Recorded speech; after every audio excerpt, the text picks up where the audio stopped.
मारिया मागदालेना जेचे ताणें देंवचार काडले आनी पिडी रोगांतल्यान बरें केलें. दुसऱ्यो बायलो जुआना आनी सुजाना ही पातकीण न्हय, तिका कसलो रोग जावंक ना, पूण तिचें नांव घातलां कित्याक तिणें जायती मदत केली, आपले जीव अर्पण केलो. सो मारिया मागदालेना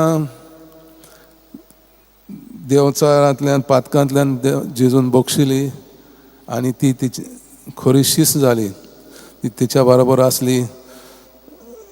कुर्साची वाट जेजून दवरली तेन्ना ताका सांगात दिवंक ती आसली.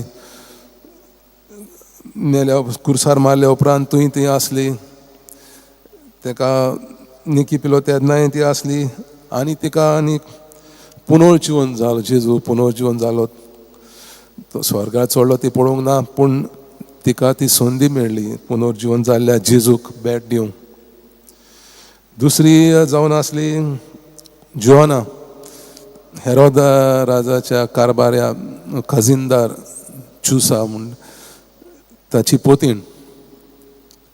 सो तिणें जेजूची शिस्त जाली. आनी सुजाना तूं देवाची कुशी, देवाक आमी ताची मदत करली जाय जाल्यार कोणाच्यान आमकां आडोवंक जायना, न्हय म्हूण देंवचार न्हय मनीस.